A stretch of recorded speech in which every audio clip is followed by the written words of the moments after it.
Student, रसायन विज्ञान की इस क्लास में आपका स्वागत है। स्टूडेंट, आज की इस क्लास में हम एक टॉपिक के बारे में बात करने वाले हैं जिसका नाम है परमाणु स्पेक्ट्रम। तो हमारा टॉपिक है स्टूडेंट परमाणु स्पेक्ट्रम। स्टूडेंट, इस टॉपिक के अंतर्गत हमें कुछ छोटी मोटी बातें समझनी होगी कि उनमें किस प्रकार जो है स्पेक्ट्रम कार्य करता है। इसका जो सबसे पहला पॉइंट है वो कहता है कि इस प्रकार का एक कोई प्रिज्म है। इस प्रिज्म से जब सफेद प्रकाश के विकिरण को गुजारा जाता है, यानी कि इस प्रकार से हम गुजार रहे हैं, तो इस सफेद प्रकाश के जब विकिरण को गुजारा जाता है तो इसमें जो छोटी तरंग दैर्ध्य होती है, छोटी तरंग वाली तरंग दैर्ध्य होती है, वो लंबी तरंग वाली तरंग दैर्ध्य की तुलना में अधिक मुड़ जाती है। अब इसका कारण क्या है? इसका कारण है कि सफेद प्रकाश के दृश्य परास में विभिन्न प्रकार की जो तरंगे हैं वो उपस्थित होती है, जिसके कारण जो है इसकी तरंग जो है वो मुड़ जाती है। हमारा जो अगला पॉइंट है स्टूडेंट वो है कि जो सफेद प्रकाश है वो सफेद प्रकाश रंगीन पट्टियों की एक श्रृंखला में फैल जाता है, जिसको हम स्पेक्ट्रम कहते हैं। हम इसको अभी नोट्स के रूप में लिखेंगे। हमारा जो अगला पॉइंट है वो होगा कि जो लाल रंग होता है एक तो, और एक होता है बैंगनी रंग। बैंगनी रंग, तो इसमें बताया गया है कि लाल जो रंग है उसकी जो आवृत्ति है वो कितनी होती है? तो वो होती है स्टूडेंट 7.50 इंटू 10⁻14 हर्ट्ज से लाल रंग के इतने हर्ट्ज से बैंगनी रंग के 4.0 इंटू 10⁻14 हर्ट्ज तक होती है। अब इसको जो है हम कहते हैं, वो कहते हैं हम दृश्य प्रकाश, यानी कि दृश्य प्रकाश की जो आवृत्ति होती है वो 7.5 से 4.0 तक होती है। अब यहां पर अगला पॉइंट हम समझते हैं स्टूडेंट कि जो लाल रंग है उसकी तरंग दैर्ध्य सर्वाधिक,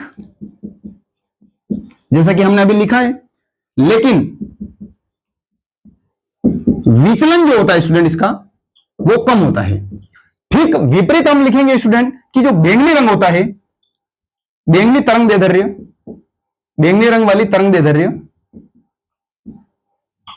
सबसे कम, बैंगनी रंग की तरंग दैर्ध्य सबसे कम, लेकिन इसका जो विचलन है वो सर्वाधिक होता है। विचलन सर्वाधिक।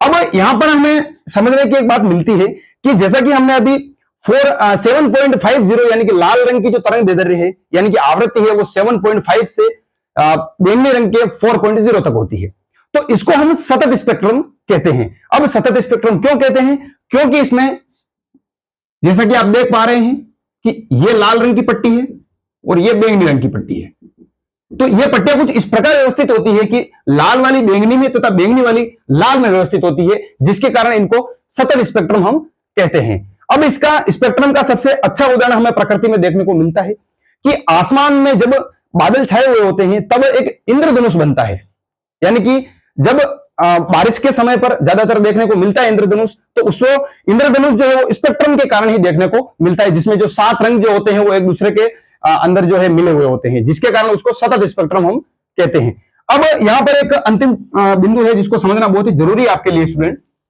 कि उदाहरण के लिए यह कोई द्रव्य है, तो परमाणु स्पेक्ट्रम कहता है कि जैसे ही इसमें विकिरण डाली जाती है, तो विकिरण डालने से पूर्व तो ये अपनी ग्राउंड स्टेट में है, यानी कि स्थायी अवस्था में है, स्थायी अवस्था, तो इसमें परमाणु भी मौजूद होंगे और अणु भी मौजूद होंगे।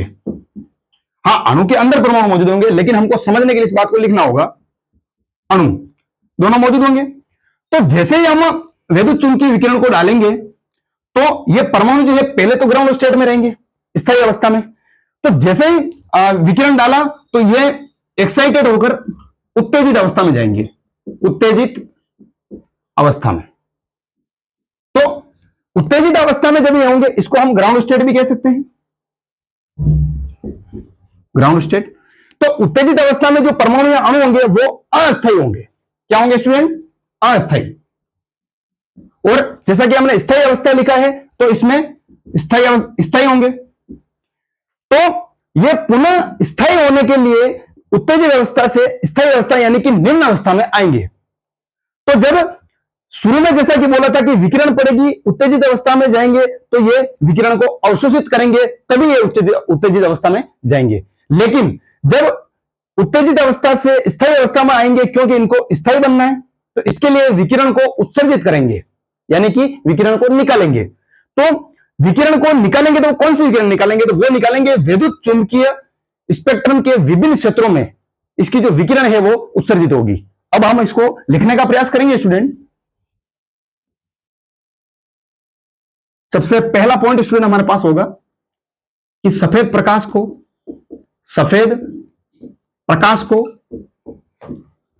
जब प्रिज्म से गुजारा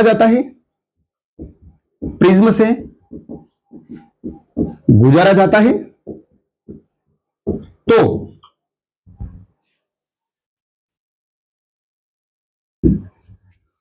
छोटी तरंग वाली तरंग दैर्घ्य लंबी तरंग दैर्घ्य की तुलना में अधिक मुड़ जाती है, क्योंकि सफेद प्रकाश के दृश्य परास में विभिन्न तरंग दैर्घ्यों वाली तरंग होती है। हमारा अगला पॉइंट है स्टूडेंट कि स्पेक्ट्रम की जो डेफिनेशन है, जैसा कि हमने बात की थी, वो क्या होगी? स्पेक्ट्रम सफेद प्रकाश की किरण रंगीन पट्टियों की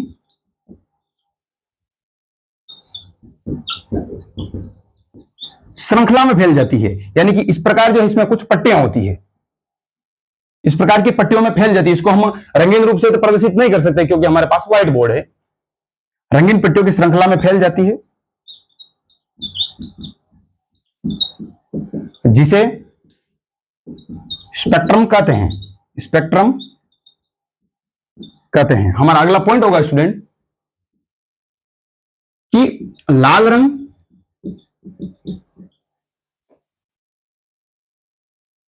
की तरंग दैर्घ्य, यानी कि हम इसकी लाल रंग की तरंग दैर्घ्य सबसे अधिक, लेकिन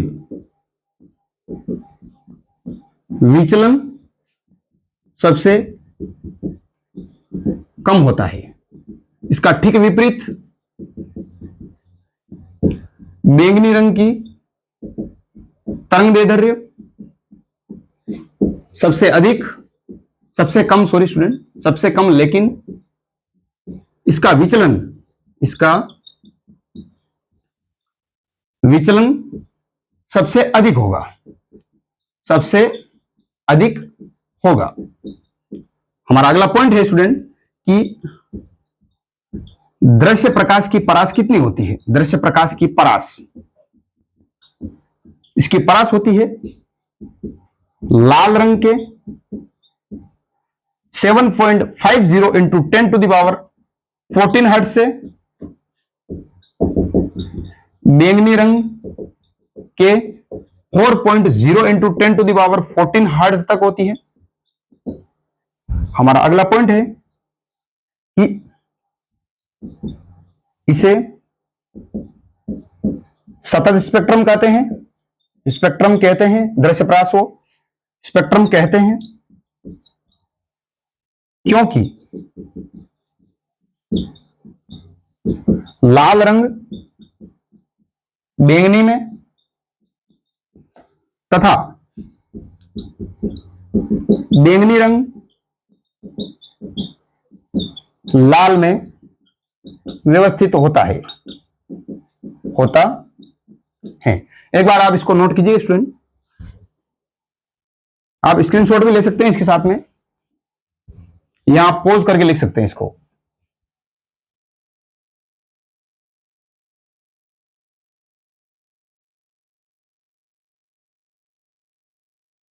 हमारे पास स्पेक्ट्रम का सबसे जो अच्छा उदाहरण है, जैसा कि हमने बात की थी, वो है स्टूडेंट आकाश में इंद्रधनुष का दिखना, इंद्रधनुष का दिखना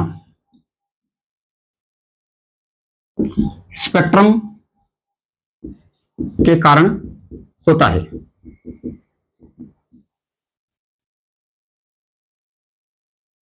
अब जैसा कि हमने इलेक्ट्रॉन की उत्तेजित और निम्न अवस्था के बारे में बात की थी, उसको हम लिख देंगे स्टूडेंट कि द्रव्य की विकिरण के साथ अन्योन्य क्रिया कराने पर, यानी कि उस विकिरण को उस द्रव्य के ऊपर डालने पर, अन्योन्य क्रिया कराने पर परमाणु या अणु निम्न अवस्था से उत्तेजित अवस्था में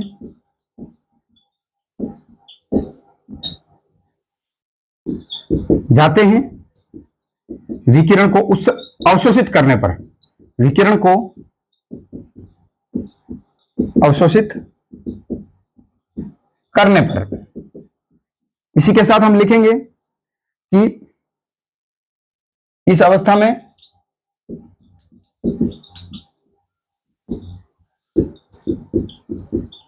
परमाणु अस्थायी होते हैं, लेकिन उत्तेजित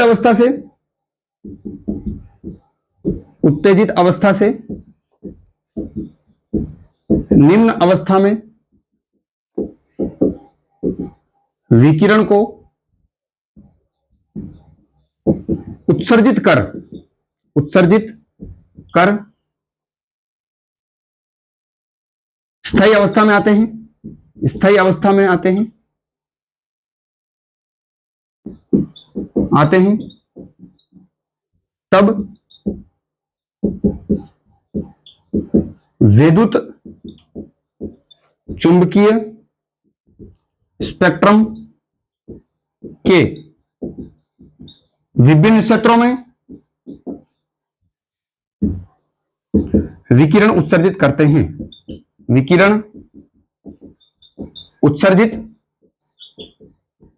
हैं।